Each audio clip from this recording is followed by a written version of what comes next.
श्रावण म्हटला की मंगळागौरी आल्या, शुक्रवाराचं व्रत आलं, त्याचसोबत येतो सोमवार. तर अशा वेळी आपण पुरणपोळ्या आणि कटाची आमटी जरूर बनवत असतो. तर आज आपण पाहणार आहोत 10 लोकांसाठी कटाची आमटी आणि पुरणपोळी बनवण्यासाठी डाळीचं प्रमाण काय घ्यायचं. तर आज परफेक्ट प्रमाणासहित आज आपण बनवूया 10 लोकांसाठी पुरणपोळ्या आणि कटाची आमटी. स्वागत आहे तुमचं ज्योतिष परिपूर्ण किचनमध्ये. तर आज आपण संपूर्ण नैवेद्य आपण आज कसा बनवायचा ते पाहणार आहोत. तर चला पाहूया. संपूर्ण व्हिडिओमध्ये व्यवस्थित माहिती सांगितलेली आहे, त्यामुळे तुम्ही व्हिडिओ शेवटपर्यंत जरूर पहा. तर या ठिकाणी आपल्याला 10 लोकांसाठी पुरणपोळ्या बनवायच्या आहेत. तर त्यासाठी मी 1/2 किलो डाळ घेत आहे. तर 1/2 किलो डाळ मी एका बाऊलने मोजून घेत आहे, कारण त्याच बाऊलने आपण गूळसुद्धा मोजून घ्यायचा असतो. त्यामुळे या ठिकाणी मी डाळ एक आहे, तर त्या बाऊलने मी 2 बाऊल एवढी चणा डाळ घेत आहे. आता डाळ पहिल्यांदा आपण 2 वेळा पाणी घालून स्वच्छ धुवून घ्यायची, म्हणजे याला जर काही पावडर वगैरे लावली असेल तर ती पूर्ण निघून जाते आणि डाळ आपली एकदम स्वच्छ होते. तर 2 वेळा आपण पाणी घालून पहिल्यांदा डाळ धुवून घेऊया. आणि डाळ धुवून झाल्यानंतर आपण या डाळीला 1 तासभर तरी पाण्यामध्ये भिजत ठेवणार आहोत. तर अशा प्रकारे डाळ भिजली की पटकन शिजते, त्यासाठी आपण थोडंसं पाणी घालून यावर झाकण ठेवून देऊया आणि 1 तासभरासाठी आपण याला भिजत ठेवूया. आता 1 तासाभराने डाळ भिजलेली आहे. तर डाळीसाठी आपण पाणी उकळत ठेवलेलं, तर साधारणपणे आपण 2 लिटर पाणी यामध्ये उकळत ठेवलेलं आहे. आणि आता आपण भिजलेली डाळ यामध्ये घालूया. तर पहिल्यांदा डाळीतलं पाणी सगळं काढून घेऊया आणि भिजलेली डाळ आता आपण या पातेल्यामध्ये घातलेली आहे. तर डाळ घालतानाचा व्हिडिओ थोडा स्किप झालेला आहे. तर डाळ घातल्यानंतर आपण अर्धा चमचा एवढी हळद घालायची आहे. तर हळदीमुळे आपल्या पुरणाला रंग सुंदर येतो, त्यासाठी आपण हळद घातलेली आहे. हळद घालणं अगदी ऑप्शनल आहे. डाळीचा रंगसुद्धा खूप सुंदर दिसतो, पण आपल्याला अगदी उठावदार अशा पोळ्या करायच्या असतील तर तुम्ही जरूर यामध्ये अर्धा चमचा हळद घाला. आता अर्धा चमचा मीठ आपण यामध्ये घातलेलं आहे. तर डाळीला छान शिजताना चव यावी आणि त्याचबरोबर आपण याचं जे पाणी काढणार आहोत त्यालासुद्धा टेस्ट सुंदर यावी, यासाठी आपण मीठ घातलेलं आहे. आणि अशा प्रकारे मीठ घातलेली डाळ ही पटकन शिजते. आता तुम्ही पाहू शकता डाळीला हळूहळू उकळी यायला लागलेली आहे. तर जशी जशी डाळ उकळायला सुरुवात होते तशी तशी वरच्या बाजूला असा फेस यायला सुरुवात होते. तर हा फेस आपण काढून टाकायचा आहे. तर पहा, डाळीला उकळी आल्यानंतर आपण याला चमच्याने छान हलवून घ्यायचं, म्हणजे वरच्या बाजूला असा हलकासा फेस यायला सुरुवात होते. तर हा फेस काढून टाकायचा, म्हणजे डाळ आपली पटकन शिजते. आता या ठिकाणी मी पातेल्यामध्ये डाळ शिजवून घेत आहे. तुम्हाला जर झटकीपट पुरण बनवायचं असेल तर तुम्ही हीच डाळ कुकरमध्ये सुद्धा शिजवून घेऊ शकता. कुकरमध्ये सुद्धा सुरुवातीला तुम्ही फेस काढून टाकायचा आहे आणि पाण्याला उकळी आली की तुम्ही 4 ते 5 शिट्ट्यांमध्ये हे पुरण छान शिजवून घेऊ शकता किंवा डाळ छान शिजवून घेऊ शकता. पण डाळ ही कुकरमध्ये शिजवण्यापेक्षा अशी जर आपण पातेल्यामध्ये शिजवली तर याला चव छान येते आणि आपलं जे येळवणी आहे ते सुद्धा खूप दाटसर येतं. तर पहा, मी 2 चमचे तेल यामध्ये घातलेलं आहे आणि उरलेला फेससुद्धा मी आता सगळा काढून टाकलेला आहे. आणि आता आपल्याला यावरती झाकण ठेवून गॅस मीडियम ठेवून पूर्ण डाळ शिजवून घ्यायची आहे. तर आता आपल्याला झाकणामध्ये पाणी यासाठी ठेवायचं आहे की जे उकळलेलं डाळीचं पाणी आहे पातेल्यामधलं, ते अजिबात आटत नाही आणि आतल्या पातेल्यामधल्या पाण्यामध्येच ती डाळ पूर्णपणे शिजते. आणि असं आपण झाकणामध्ये पाणी ठेवून जेव्हा डाळ शिजवतो तेव्हा ती पटकन शिजते, जास्त वेळ लागत नाही आणि आपलं येळवणीसुद्धा एकदम दाटसर यायला मदत होते. त्यासाठी आपण अशा प्रकारे झाकणामध्ये पाणी ठेवलेलं आहे, तुम्ही पाहू शकताय. तर आता हे पाणीसुद्धा उकळायला सुरुवात होते आणि आतमध्ये डाळसुद्धा आपली एकसारखी अशी उकळत राहते आणि शिजत राहते. तर अशा प्रकारे आपल्याला पातेल्यामध्ये डाळ शिजवून घ्यायला साधारणपणे 20 ते 25 मिनटं लागतात. तर आपण डाळ शिजत आहे तोपर्यंत पुरणासाठी कणिक मळून घेऊया. तर या ठिकाणी मी 2 कप एवढी कणिक घेतलेली आहे. आता यामध्ये आपण 2 टेबलस्पून एवढा मैदा घालायचा आहे. तर मैदा घालणं ऑप्शनल आहे, पण जर आपल्या कणकीला जास्त चिकटपणा नसेल तर या ठिकाणी तुम्ही मैदा मिक्स करू शकता. मी 2 ते 3 टेबलस्पून एवढा मैदा यामध्ये घातलेला आहे. आता आपण यामध्ये चवीप्रमाणे मीठ घालूया. तर अर्धा चमचा एवढं मीठ घातलेलं आहे, अर्धा ते पाऊण चमचा. आणि यामध्ये आता आपल्याला हळद घालायची आहे. तर अर्धा चमचा हळद घातलेली आहे आणि त्याचसोबत आपण 2 टेबलस्पून एवढं कच्चं तेल यामध्ये घातलेलं आहे की ज्यामुळे आपली कणिक एकदम मऊसूद अशी भिजली जाते. आता हळद, मीठ आणि तेल एकत्र करून घेऊया, कणकीला लावून घेऊया आणि यानंतर आपण आता यामध्ये थोडं थोडं करून पाणी घालून आपण चपातीसाठी ज्याप्रमाणे कणिक मळतो त्याप्रमाणे ही कणिक आता आपण मळून घ्यायची आहे. तर या प्रकारे पहा, छान अशी कणिक आपण एकत्र करून घेतलेली आहे. आता जास्त कणिक पातळ करायचे नाही, थोडंसं आपण याला फक्त मुरण्यापुरतं पाणी घालून ठेवणार आहोत. तर या प्रकारे संपूर्ण कणिक आपण एकजीव करून घ्यायची आहे आणि याला मुरण्यासाठी ठेवून द्यायचं आहे. कणकीवरती आपण असं थोडंसं होल करून ठेवायचं आणि त्यामध्ये पाणी घालून ठेवायचं, म्हणजे कणिक छान मुरली जाते आणि पाणीसुद्धा छान त्याच्यामध्ये ॲब्झॉर्ब होतं. तर आता कणिक आपण झाकून ठेवूया आणि पुरण कितपत शिजले ते पाहूया. तर पहा, थाळीमध्ये जे पाणी ठेवलं होतं त्याला छान उकळी आलेली आहे आणि आतमध्ये डाळसुद्धा एकसारखी अशी उकळत आहे. जर आपलं पातेल्यातलं पाणी थोडंसं डाळीतलं कमी झालं तर हे वरती झाकणामध्ये असलेलं पाणी आपण त्यामध्ये थोडंसं घालायचं, म्हणजे येळवणीसुद्धा आपल्याला जास्त प्रमाणामध्ये काढता येतं. तर परत एकदा झाकणामध्ये पाणी ठेवूया, आणखी 5 मिनटं आपण या डाळीला शिजवून घेऊया. तर पहा, 5 मिनटं झालेली आहेत आणि डाळ आपली अशी मस्त सुंदर अशी शिजलेली आहे. येळवणी आपलं किती दाटसर आलं आहे तुम्ही पाहू शकताय. तर या प्रकारे पहा, डाळ आपण एकदा पाहूया कितपत शिजलेली आहे. तर डाळ अगदी हाताने सहज 2 बोटांमध्ये चेपत आहे, म्हणजे ही डाळ व्यवस्थित अशी शिजली गेलेली आहे. तर इतपत आपल्याला शिजलेली डाळ पुरणासाठी लागत असते. आणि येळवणीसुद्धा तुम्ही पहा किती दाटसर आलेलं आहे, एकसारखं असं आलेलं आहे, पातळ नाही आहे. त्यामुळे अशा येळवण्याची आमटीसुद्धा खूप चवीला सुंदर होते. तर आता आपण येळवणी याच्यातलं बाजूला काढून घेणार आहोत आणि डाळ आपण पुरणासाठी बाजूला करून घेणार आहोत. तर या ठिकाणी चाळणीमध्ये सुद्धा तुम्ही संपूर्ण डाळ ओतून याच्यातलं पाणी वेगळं करू शकता, पण मी डाळ पूर्णपणे कोरडी करून घेत नाही. थोडंसं आपण त्यामध्ये पाण्याचा अंश ठेवायचा, म्हणजे गूळ एकसारखा मुरला जातो. तर पहा, मोठ्या बाऊलमध्ये मी येळवणी वरचं काढून घेतलेलं आहे आणि थोडंसं त्या डाळीमध्ये ओलावा शिल्लक राहिलेला आहे, म्हणजेच आपण डाळ एकदम कोरडी करून घेत नाही आहोत, थोडंसं ओलसरपणा यामध्ये आहे. तर आता हे येळवणी आपण बाजूला ठेवून देऊया, आमटीसाठी वापरणार आहोत. आणि आपण जी डाळ आता पातेल्यामध्ये घेतलेली आहे त्यामध्ये आता गूळ मिक्स करायचा आहे. तर जेवढी आपण डाळ घेतली होती तेवढ्याच प्रमाणामध्ये गूळ यामध्ये मिक्स करायचा आहे. तर या ठिकाणी मी 2 बाऊल भरून डाळ घेतली होती, तर त्याच बाऊलने मी 2 बाऊल भरून असा गूळ यामध्ये घालत आहे. तर गूळ मी विळीवरती बारीक करून घेतलेला आहे. शक्यतो अशाच प्रकारे बारीक करून घ्यायचा गूळ, म्हणजे लवकर आपल्या पुरणामध्ये मिक्स होतो. तर आता आपण मीडियम गॅस ठेवून पहिल्यांदा गूळ हा मिक्स करून घेऊया डाळीमध्ये. तर डाळीला ओलसरपणा ठेवल्यामुळेच यामध्ये गुळाचं पटकन मिश्रण होऊन जातं. गूळ अगदी लगेच पातळ होतो, वितळला जातो आणि एकजीव व्हायला मदत होते. त्यासाठी आपण डाळीतला पूर्ण ओलावा काढून टाकायचा नाही आणि यामुळे पुरणसुद्धा चवीला खूपच अप्रतिम असं होतं. तर आता आपण परतून घेणार आहोत मीडियम गॅस ठेवून आणि एकसारखं असं पुरण आपल्याला तयार करून घ्यायचं आहे. तर पहिल्यांदा पहा, डाळ एकदम पातळ झालेली आहे गूळ मिक्स झाल्यानंतर.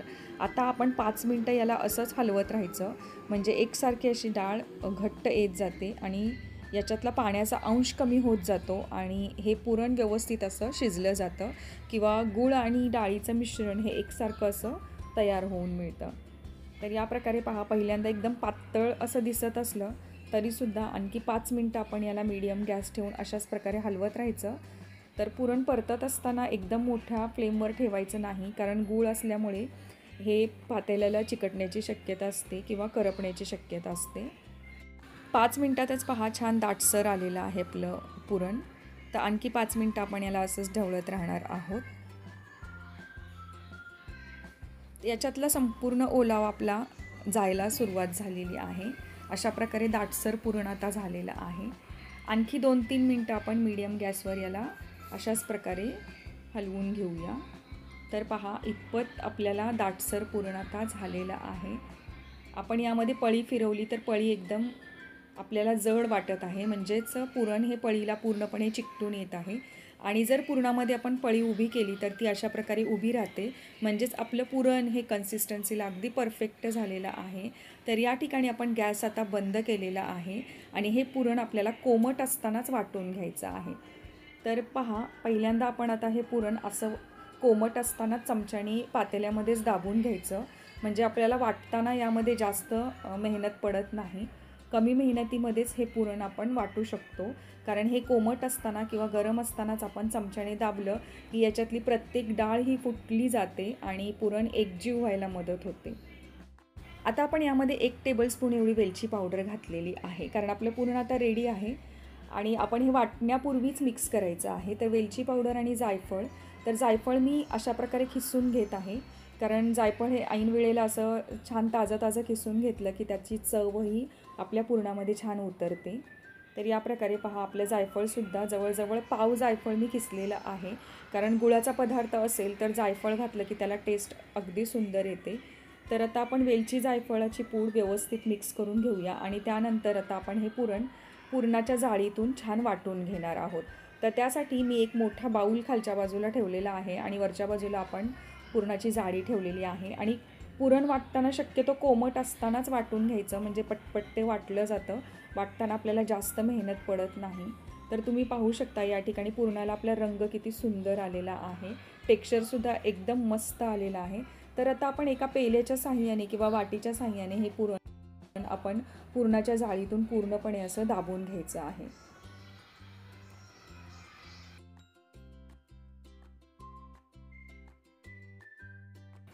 तर या ठिकाणी जेवढं आपण पुरण बनवलेलं आहे, साधारणपणे पाव किलो डाळ आणि पाव किलो गूळ मिक्स करून जे पुरण बनवलेलं आहे ते अंदाजे आपलं अर्धा किलोचं पुरण तयार होतं आणि एवढ्या अर्धा किलोच्या पुरणामध्ये आपल्या 30 पोळ्या आरामात होऊन जातात. म्हणजेच आपण 10 ते 12 लोकांना जेवू घालू शकतो किंवा 10 ते 12 सवाष्णींचं जेवण एवढ्या प्रमाणामध्ये करू शकतो. तर पहा किती पटपट आपली डाळ ही पुरणाच्या जाळीतून पडत आहे. तर अशा प्रकारे आपण डाळ दाबून घेतल्यामुळे आपल्याला एवढं पुरण वाटण्यासाठी फक्त 15 ते 20 मिनटं लागलेली आहेत. तर मी संपूर्ण पुरण याच पद्धतीनं पुरणाच्या जाळीतून प्रेस करून घेतलेलं आहे. तुम्ही पाहू शकताय पुरण किती मऊसूत छान तयार झालेलं आहे. तर हातामध्ये गोळा करून पाहायचा किंवा अशा प्रकारे लाडू करून पाहायचा, तर तो छान असा लाडू किंवा गोळा बनला पाहिजे. या पद्धतीचं आपलं पुरण तयार झालं पाहिजे. तर आता उरलेलं पुरणही मी पटापट याच पद्धतीने वाटून घेत आहे. तर पहा आपलं पुरण वाटून झालेलं आहे आणि या पद्धतीने आपल्याला पुरण वाटण्यासाठी फक्त 20 मिनटं लागलेली आहेत. तर आता हे पुरण एका बाउलमध्ये आपण काढून ठेवायचं आहे. तर हे पुरण आपलं जे तयार झालेलं आहे ते आपण जर त्या फ्रीजमध्ये हवाबंद डब्यात ठेवून दिलं तर हे 15 दिवससुद्धा छान टिकून राहतं. म्हणजे जास्त प्रमाणात जर आपल्याला पुरण बनवून ठेवायचं असेल तर तुम्ही अशा प्रकारे पुरण बनवून ठेवू शकता. तर आता आपण कटाची आमटी फोडणी घालणार आहोत, त्यासाठी मसाला तयार करून घेऊया.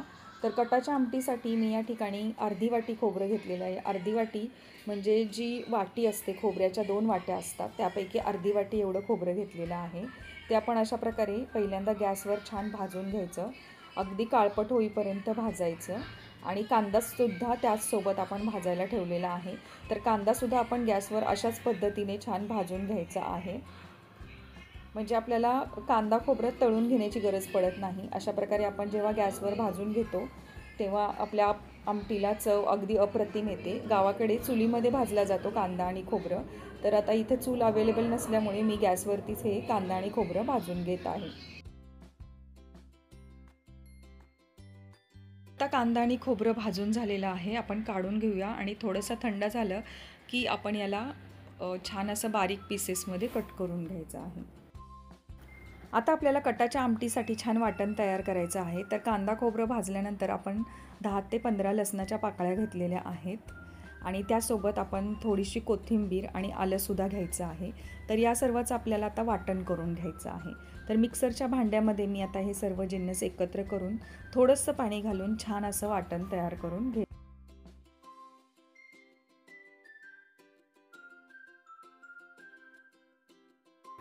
तर पहा छान असं मऊसूद आपण वाटून घ्यायचं आहे आपलं वाटण आणि अशा प्रकारे हिरवा कलर याला आलेला असतो, कारण आपण यामध्ये कोथिंबीर घातलेली आहे. तर आता हे वाटण आपलं तयार आहे आणि आपलं येळवणीसुद्धा काढून झालेलं आहे. तर याच्यातलं 1 चमचा वाटण मी येळवण्यामध्ये मिक्स करत आहे. तर हे वाटण छान चमच्याने असं एकजीव करून घ्यायचं येळवण्यासोबत आणि नंतरच आपण आता कटाची आमटी फोडणी घालणार आहोत. तर कटाची आमटी फोडणी घालण्यासाठी या ठिकाणी काही तयारी करून घ्यायची आहे. तर त्यासाठी आपण थोडासा लसूण घेतलेला आहे, त्यासोबत कढीपत्तासुद्धा घेतलेला आहे. तर आता आपण फोडणी घालूया. एका पातेल्यामध्ये 4 मोठे चमचे तेल घ्यायचं आहे. आता तेल तापलं की यामध्ये घालायची आहे राई म्हणजेच मोहरी तडतडू द्यायची. आता मोहरी छान तडतडली की यामध्ये घालायचं आहे अर्धा चमचा जिरं. आता यावर घालूया थोडासा हिंग, अर्धा चमचा हिंग घालायचा आहे. त्यानंतर आपण यामध्ये घालणार आहोत कढीपत्ता, 8 ते 10 कढीपत्त्याची पानं घालायची आहेत. आता यामध्ये ठेचलेला लसूणसुद्धा घालायचा आहे. तर 8 ते 10 पाकळ्या ठेचलेला लसूण यामध्ये घालायचा. आमटीला अगदी अप्रतिम अशी चव येते. त्यानंतर आपण जे वाटण करून ठेवलं होतं हिरवं वाटण, तर ते हिरवं वाटण 1 चमचा आपण तेलामध्ये घालणार आहोत. आता हे वाटणसुद्धा तेलामध्ये 1 मिनिटभर आपण छान परतून घ्यायचं, म्हणजे या वाटणाची चव पूर्णपणे आमटीमध्ये छान उतरते. आता यावर आपण घालणार आहोत काळा मसाला. तर 2 टेबलस्पून एवढा काळा मसाला, कोल्हापुरी काळा मसाला मी वापरत आहे, तो घालायचा आहे. आणि 1 चमचा बेडगी मिरचीचं लाल तिखट घातलेलं आहे. आता काळा मसाला आणि लाल तिखट आपण या मसाल्यासोबत छान परतून घ्यायचं. आणि आता यावरती आपण गॅस हा मीडियमच ठेवायचा आणि त्यानंतर आपण यावरती जे मिक्स करून ठेवलेलं येळवणी आहे ते घालायचं आहे, म्हणजेच डाळीचं पाणी यामध्ये घालायचं आहे. तर पहा, आपण पूर्ण डाळीचं पाणी यामध्ये घातलेलं आहे आणि थोडीशी डाळीचे कणसुद्धा यामध्ये आलेले आहेत. तर काही हरकत नाही, त्यामुळे डाळीला दाटसरपणा छान येतो. तर आता आपल्याला जितपत पातळ आमटी हवी आहे तेवढं आपल्याला यामध्ये पाणी मिक्स करायचं आहे.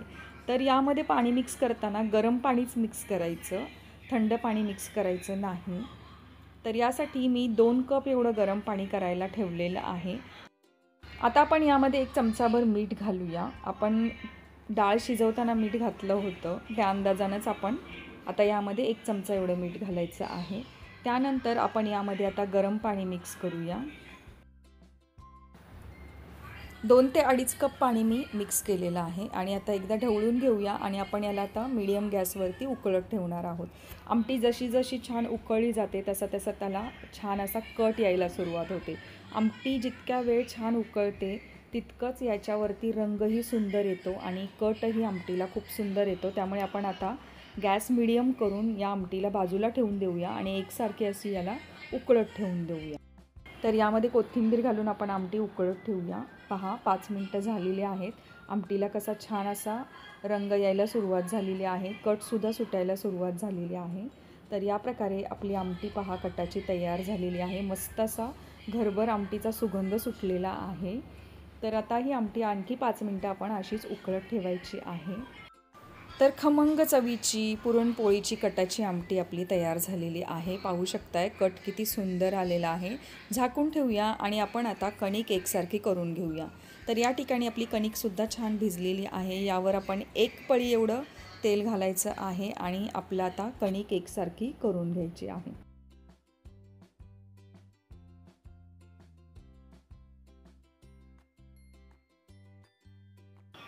आपण जेव्हा कणिक व्यवस्थित अशी हाताने चेंगरून घेतो किंवा मळून घेतो तेव्हा त्याला स्मूथनेस चांगला येतो आणि आपल्या पोळ्यासुद्धा एकसारख्या होतात, अजिबात फाटत नाहीत, कारण कणकीला चिकटपणा चांगला येतो. तर पाहू शकताय तुम्ही जसं व्हिडिओमध्ये दाखवलेलं आहे तशा प्रकारे हाताने कणिक ही पूर्णपणे चुरून घ्यायची आहे. कणिक जितकी छान चुरली जाते तितक्याच पोळ्या आपल्या तलम येतात, म्हणजे पोळीचा पदर आहे तो एकसारखा असा मऊसूद होतो आणि अतिशय नाजूक तयार होतो. तर आपल्याला नाजूक नाजूक पोळ्या तयार करायच्या आहेत, त्यासाठी या पद्धतीने पहा व्यवस्थित अशी कणिक छान चुरून घ्यायची. आता यावर थोडंसं आपण पाणी घालूया आणि परत एकदा छान चुरून घेऊया. तर या पद्धतीने 3 ते 4 मिनटं आपण कणिक एकसारखी चुरत राहायचं आहे किंवा आपण ह्याला छान आपटूनसुद्धा घेऊ शकतो, कारण गावाकडे कणकीला तलमपणा येण्यासाठी छान अशी आपण कपडे आपटतो त्या पद्धतीने आपटली जाते आणि या पद्धतीने छान असा त्याला टेक्स्चर यायला सुरुवात होते. तर आपली कणिक आता रेडी आहे आणि आता आपण पुरणपोळ्या बनवायला घेणार आहोत. तर पुरण आपण छान असं वाटून ठेवलं आहे. तर पहा, पुन्हा एकदा आपण कणकीला तेल लावून घेऊया, म्हणजे कणकीचा गोळा आपल्या हाताला चिकटणार नाही. या पद्धतीने कणिक तयार करून घ्यायची, म्हणजे पुरणपोळ्याची कणिक छान अशी तयार होते आणि कणकीचा आपण लिंबा एवढा गोळा करून घेऊया. आपल्याला पोळी बनवायची आहे, तर अशा प्रकारे लिंबा एवढा गोळा घ्यायचा आहे. जेवढी आपण कणिक घेतलेली आहे तेवढाच आपण पुरणाचा गोळासुद्धा बनवून घेणार आहोत, किंवा अशा प्रकारे पुरणाला छान असा गोल आकार देऊन घ्यायचा आहे. म्हणजे आपल्याला पुरणाचा गोळा हा छान आपल्या कणकीमध्ये व्यवस्थित असा स्टफ करून घेता येतो. तर पहा, जेवढा आपण पुरणाचा गोळा घेतलेला आहे तेवढाच आपण कणकीचा सुद्धा गोळा घेतलेला आहे. तर पहिल्यांदा आपण या ठिकाणी कणिक ही पिठामध्ये बुडवून घ्यायची आहे. म्हणजेच आपला गोळा हा कणकीचा पिठामध्ये पूर्णपणे बुडवून घ्यायचा असा, आणि अंगठ्याच्या साहाय्याने याची वाटी तयार करायची आहे. कारण आपल्याला आता हा पुरणाचा गोळा पूर्णपणे या कणकीमध्ये व्यवस्थित असा स्टफ करून घ्यायचा आहे. तर या प्रकारे वाटी करून घेतली की हा जो आपण लाडू बनवून ठेवलेला आहे पुरणाचा, तो यामध्ये अशा प्रकारे दाबून दाबून बसवून घ्यायचा. आपला कणकीचा गोळा आहे तो वरच्या बाजूने पूर्णपणे सील करून टाकायचा. म्हणजे हा पुरणाचा आपला उंडा किंवा पुरणपोळीचा हा आपला गोळा तयार होतो. तर अशा प्रकारे हाताने हलकंसं दाबून घ्यायचं आणि परत एकदा आपण याला पिठामध्ये छान घोळवून घ्यायचं आहे. आणि आता आपण पोळी लाटायला घेणार आहोत. तर या प्रकारे हाताने थोडंसं आपण याला चपटं करून घेऊया. आणि आता आपण पुरणपोळी लाटताना अगदी हलक्या हाताने सर्व बाजूने एकसारखी अशी पोळी लाटून घ्यायची आहे.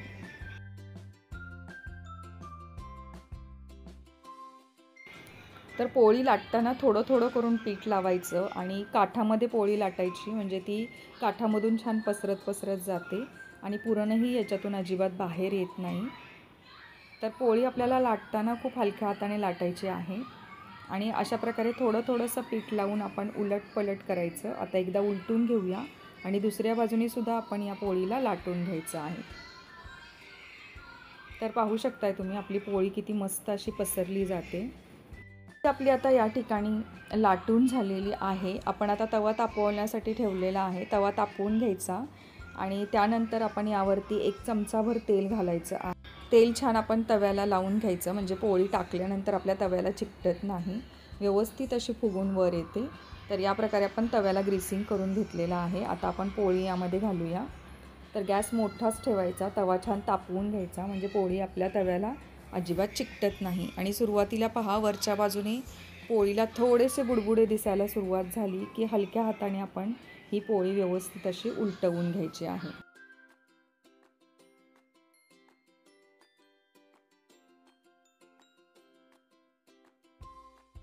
तर दुसऱ्या बाजूनेही पोळीला छान शेकू द्यायचं आहे. आपण आता तेल लावून घेऊया. तर अर्धा चमचा तेल वरच्या बाजूने सोडायचं आणि कडेने सुद्धा थोडंसं तेल सोडलेलं आहे. तर पाहू शकताय पोळी कशी छान अशी टम्म फुगून वर येत आहे. आता आपण उलटवूया आणि दुसऱ्या बाजूने सुद्धा याला तेल लावून घेऊया. तर या पद्धतीने तेल लावून आपण दोन्ही बाजूने पोळी छान खरपूस रंगावरती भाजून घ्यायची आहे. तर पाहू शकताय तुम्ही आपली पोळी किती सुंदर दिसायला झालेली आहे. अगदी नाजूक तलम, आणि याला पदरही किती छान सुटलेला आहे, टम्म फुगलेली आहे. तर अशा प्रकारे आपली पहिली पोळी छान अशी भाजून झालेली आहे. आता आपण दोन्ही बाजूने छान बघा तांबूस रंगावरती आपली पोळी भाजून झालेली आहे. काढून घेऊया.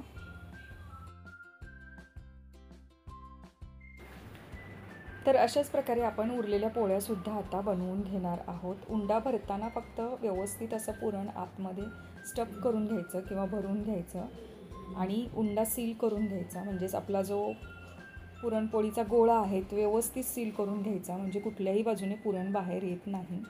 तर पाहू शकताय तुम्ही आपली ही पोळी किती छान अशी खरपूस रंगावर भाजली जात आहे. रंगही अप्रतिम आलेला आहे.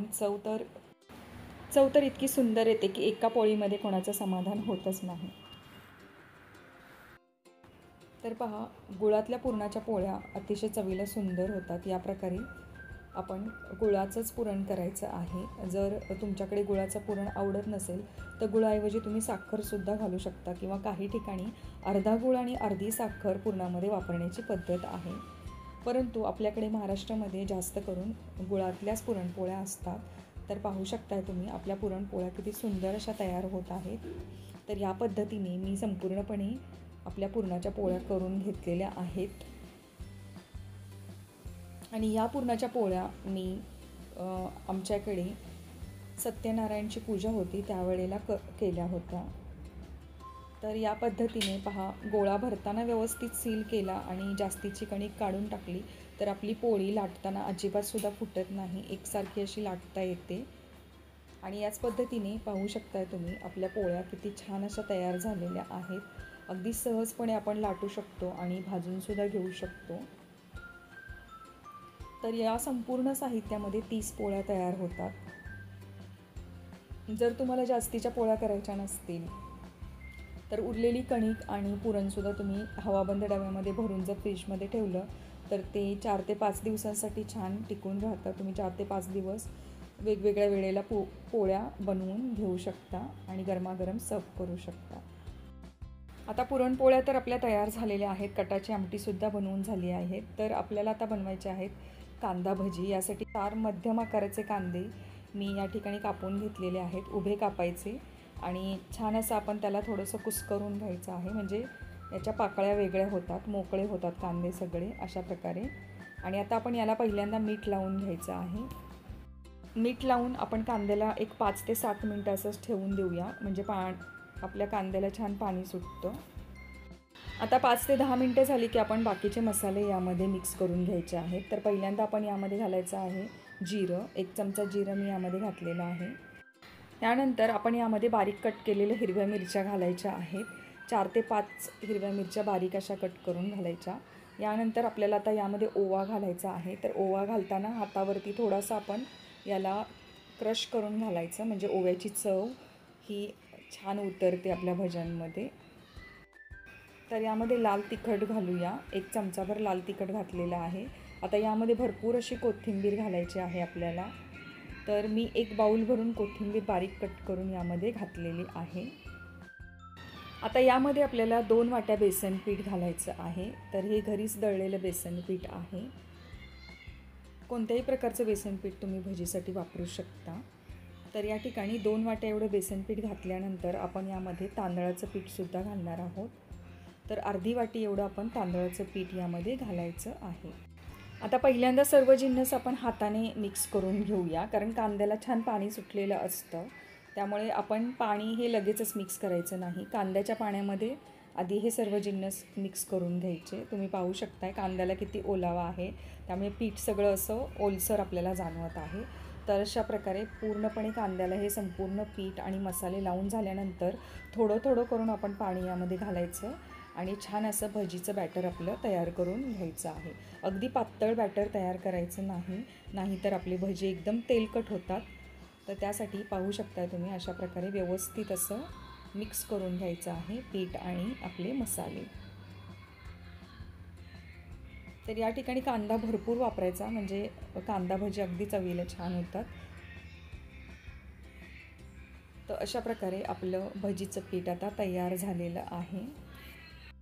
आता आपण कढईमध्ये तेल तापवायला ठेवलेलं आहे. तर ज्यावेळी आता आपण भजी तळून काढणार त्यावेळी आपण यामध्ये चिमूटभर सोडा घालायचा आहे आणि सोडासुद्धा आपण आता व्यवस्थित असा भजीच्या पिठामध्ये मिक्स करून घ्यायचा आहे. तर पहा, आता आपलं तेलसुद्धा तापलेलं आहे. तर या पद्धतीने आपण अशा प्रकारे एक एक करून भजी सोडायचा आहे. एका वेळी आपण 4 ते 5 भजी सोडून घेणार आहोत. आपण भजी थोडे मोठ्या आकाराचे बनवलेले आहेत, त्यामुळे कढईमध्ये 4 ते 5च बसत आहेत. त्यामुळे मी एका वेळेला 4 ते 5 भजी सोडून व्यवस्थित असे तांबूस रंगावरती याला तळून घेणार आहे. काही ठिकाणी पुरणपोळ्या केल्या की त्यासोबत बटाट्याची पिवळी भाजीसुद्धा केली जाते. तर काही ठिकाणी वांग बटाट्याची मिक्स भाजीसुद्धा केली जाते. जिल्हा बदलला की थोडं नैवेद्याचं स्वरूपही बदलत असतं. तर पहा, उलटपलट करून मस्त असा तांबूस रंगावर आपले भजी आता तयार होत आहेत. आणि आता भजी आपले तळून झालेले आहेत, आपण काढून घेऊया. व्यवस्थित असं तेल निथळून घ्यायचं आहे आणि त्यानंतर भजी काढून घ्यायचे आहेत. तर भजी करण्यापूर्वी मी याच तेलामध्ये थोड्याशा कुरडया आणि थोडेसे पापड तळून घेतलेले होते आणि त्यानंतर मी आता याच तेलामध्ये भजीसुद्धा तळून घेत आहे. आणि आपला पुरणावरणाचा स्वयंपाक असल्यामुळे डाळ भाताचा कुकर तर माझा ऑलरेडी झालेला आहे, त्यामुळे डाळ भातसुद्धा आपला तयार आहे. तर असं संपूर्ण स्वयंपाक हा पूर्णपणे 1 ते 1.5 तासामध्ये तयार झालेला आहे. तर आपण 8 ते 10 लोकांसाठी जर स्वयंपाक करणार असो तर थोडीशी पूर्वतयारी आपण करायची आहे, किंवा कोणी जरी मदतीला असेल तर आपला 1.5 ते पावणे 2 तासामध्ये सुद्धा संपूर्ण स्वयंपाक हा तयार होतो. तर पहा, भजीचासुद्धा आपला दुसरा घाणासुद्धा काढून झालेला आहे. आपण याला छान आता नितळून घेऊया. तर पहा, आपल्या पोळ्यांना रंग सुंदर आलेला आहे. किती तलम आणि नाजूक अशा पोळ्या आपल्या तयार झालेल्या आहेत. तर या पद्धतीने तुम्ही जर पुरणपोळी बनवली तर इतकी नाजूक तयार होते की तुम्ही पाहू शकता. अगदी व्हिडिओमध्ये सहज जरी तुम्ही हात लावलात तरी या नाजूकपणे पोळ्या अशा छान अशा निघून येत आहेत. तर पहा, आपल्या पोळीतलं पुरण हे अगदी काटापर्यंत संपूर्ण पसरलेलं आहे आणि नाजूक अशी आपली पुरणाची पोळी तयार झालेली आहे. तर या पद्धतीने तुम्हीसुद्धा 8 ते 10 लोकांसाठी सहज अगदी पुरणपोळ्याचा स्वयंपाक झटकीपट तयार करू शकता. तर आता आपण नैवेद्याचं ताट भरूया. त्यासाठी मी 2 पोळ्या ताटामध्ये घातलेल्या आहेत. तर आमच्याकडे पुरणपोळीसोबत दुधाची वाटी ठेवण्याची पद्धत आहे. काही ठिकाणी दूध दिलं जातं, तर काही ठिकाणी गुळाचं गुळवणीसुद्धा केलं जातं, तर काही ठिकाणी तुपाची वाटीसुद्धा दिली जाते. तर या पद्धतीने तुमच्याकडे ज्या पद्धतीने पुरणपोळी तुपासोबत किंवा दुधासोबत खायला आवडत असेल त्या पद्धतीने तुम्ही हे नैवेद्याचं ताट तयार करू शकता. तर पहा, आपला डाळ भातसुद्धा आता ताटामध्ये वाढून झालेला आहे आणि आता आपली कटाची आमटीसुद्धा ताटामध्ये ठेवून झालेली आहे. तर या ठिकाणी मला पापड आणि कुरडई ठेवायला जागा नव्हती, त्यामुळे मी दुधाची वाटी बाजूला ठेवलेली आहे आणि ताटामध्ये 1 कुरडई आणि 1 अखंड पापड असा ठेवलेला आहे.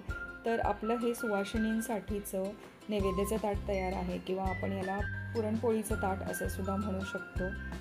तर पहा, आपली पुरणपोळी किती सुंदर दिसत आहे. आता आपण वरण भातावरती आणि पोळीवरती छान असं तूप सोडून घेऊया.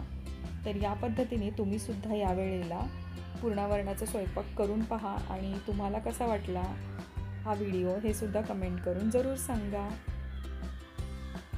तर या ठिकाणी जे प्रमाण सांगितलेलं आहे त्यामध्ये अगदी परफेक्ट अशा 30 पोळ्या तयार होतात आणि 10 लोकांना पुरेल एवढा स्वयंपाक अगदी सहज तयार होतो. तर यावेळी पुरणपोळ्या बाहेरून ऑर्डर करण्यापेक्षा मंगळागौरीला किंवा सोमवारच्या व्रताला किंवा शुक्रवाराच्या व्रताला तुम्ही अशा प्रकारे पुरणपोळीचा स्वयंपाक सहज करू शकता. तर हा व्हिडिओ तुम्हाला कसा वाटला, आवडला ना? आवडला असेल तर व्हिडिओला लाईक करा आणि तुमच्या मित्रमैत्रिणींमध्ये भरपूर शेअरसुद्धा करा. आणि त्यासोबत अजूनही तुम्ही सबस्क्राईब केलं नसेल चॅनलला तर चॅनलला जरूर सबस्क्राईब करा. त्यासोबत बेल आयकॉनसुद्धा प्रेस करा, म्हणजे तुम्हाला असे छान छान व्हिडिओज पाहायला मिळतील. तर भेटूया आपण नवीन व्हिडिओसोबत. तोपर्यंत thanks for your time and bye bye.